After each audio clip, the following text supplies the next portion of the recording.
Welcome back to BA Lanes. Today's topic is governance and change control. But before we get into that, let me tell you about a project that nearly made me fall in love with change control. I was working on a project where two of my key stakeholders were partners. At first, I thought I'd hit the stakeholder jackpot. They were always aligned. Oh, how sweet. Decisions were quick, there were no lengthy debates, and whenever I needed clarity, I could usually get it pretty quickly. As a business analyst, I was thinking, this project is going to be a breeze. Then the requirements started changing. A requirement agreed on Monday would come back with a new twist on Tuesday. A solution signed off on Wednesday would have evolved by Friday. At first, I didn't think much of it.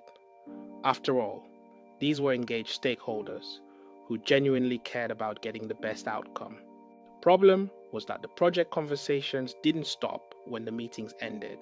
Every new discussion generated a new idea. Every new idea had the potential to become a new requirement.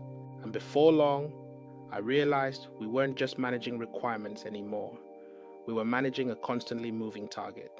That's when governance became important. A lot of people hear the word governance and think bureaucracy.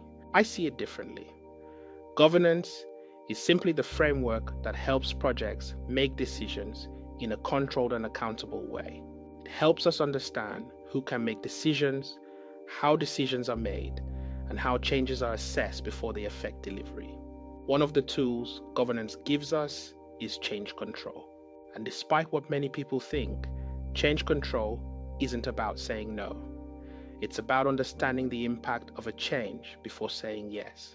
Eventually, I had to say, that's a great idea, but before we make that change, let's assess the impact and take it through the agreed process. Not because the idea wasn't valuable, but because every change affects something: scope, timelines, testing, budget, risk. For me, that's one of the most important responsibilities of a business analyst. Not stopping change, helping stakeholders make informed decisions about change. So, my key takeaway is this: stakeholder alignment is fantastic.